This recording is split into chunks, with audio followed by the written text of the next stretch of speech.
November 1930 brought a cold so sharp it seemed to pierce the soul. The northern wilderness of Canada stretched endlessly, a frozen expanse where snow blanketed the land. And the wind howled through skeletal trees. Near the icy waters of Anjikuni Lake lay a small Inuit village, remote and isolated.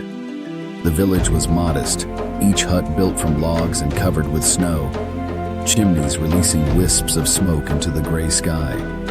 The people of Anjikuni lived in harmony with the harsh land, their days measured by the rising sun, the frozen lake, and the patterns of the forest around them. In the quiet evenings, the villagers would gather around their fires, tending to their families, mending clothes, and preparing meals. Hunters checked their traps, children played near the edge of the frozen lake, and the dogs tugged at their chains, barking and leaping in excitement. Life in the village was simple but alive, a rhythm born of necessity and survival. According to Historic Mysteries, a news reporter, Emmett Kelleher in Manitoba, reported Joe LaBelle's chilling account of this Inuit village.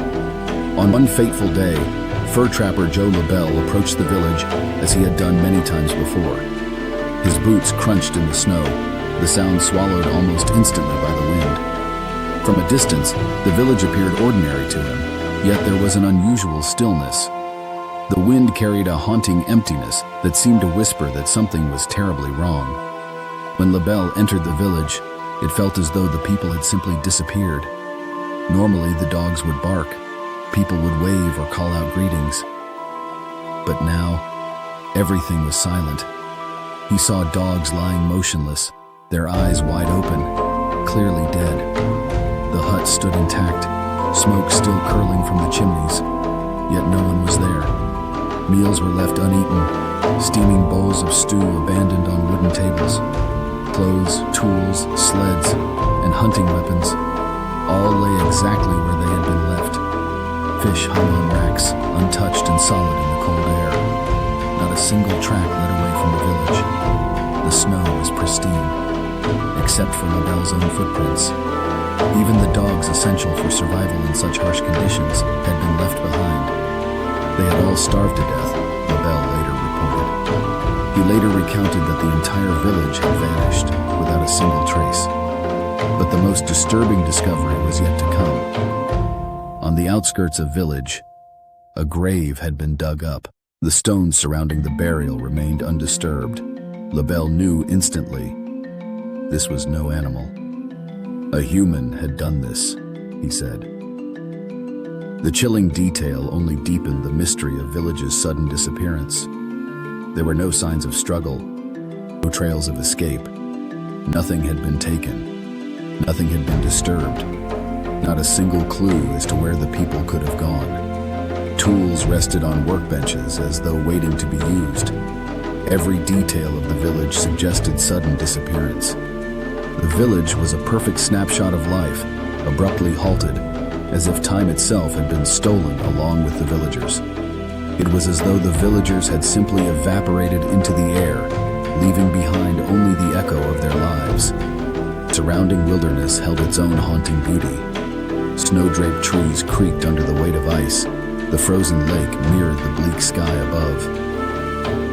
And the wind whispered through the forest like distant voices. Every step through the snow made a soft crunch, yet seemed to vanish instantly, as if the land itself wanted to erase all traces of the visitor. LaBelle informed the Northwest Mounted Police, RCMP, about his discovery. News of disappearance spread quickly. Authorities arrived, trudging through drifts taller than a man, searching the village and the surrounding forest.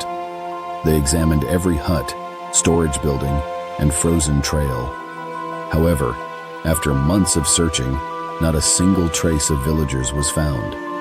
The villagers had vanished without a trace, leaving behind every possession, every pet, every sign of life. Speculation about the cause grew in the years that followed.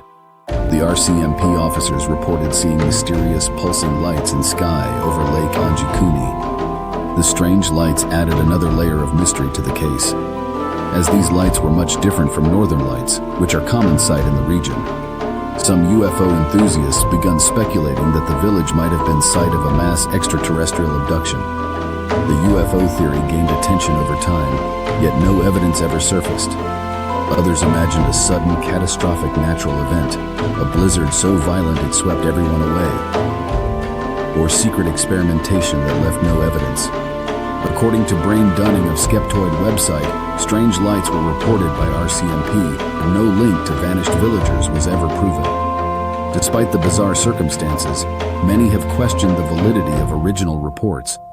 Critics point out that Joe LaBelle had never held a trapping license before 1930, which leads to doubts about his experience in the region. Additionally, Kelleher has been accused of exaggeration in his writings before, Dunning says. These inconsistencies led RCMP to eventually close the case in 1931, dismissing story as fabrication. Still, others insist that the truth is stranger than fiction. Stories of strange lights in the sky near Lake Anjikuni have circulated for generations. Some witnesses claim to have seen glowing orbs hovering over the area. This adds fuel to the theory that something otherworldly may have been responsible.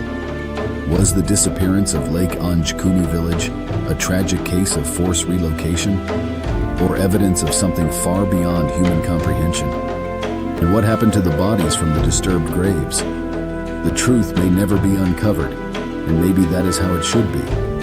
The villagers themselves remain an enigma. Who were they? How did they live day to day in such isolation? What was happening in the hours before they vanished? And why were they never found? Some questions are meant to linger. Some stories are meant to haunt. Anjikuni Lake does not speak. It does not reveal. It simply waits, patient and unyielding, reminding us that some things are better left unexplored. And some mysteries are forever meant to be mysterious. Yet the empty village remained, hauntingly intact, a monument to mystery. Even decades later, the scene remained frozen in memory. The Anjikuni village mystery remains one of the greatest unsolved disappearances of all time. If the chilling mystery of Anjikuni Lake drew you in, imagine what other secrets the world holds. Hit that subscribe button now, and join us as we uncover more tales that defy explanation, pull you into the unknown, and keep you on the edge of your seat from start to finish.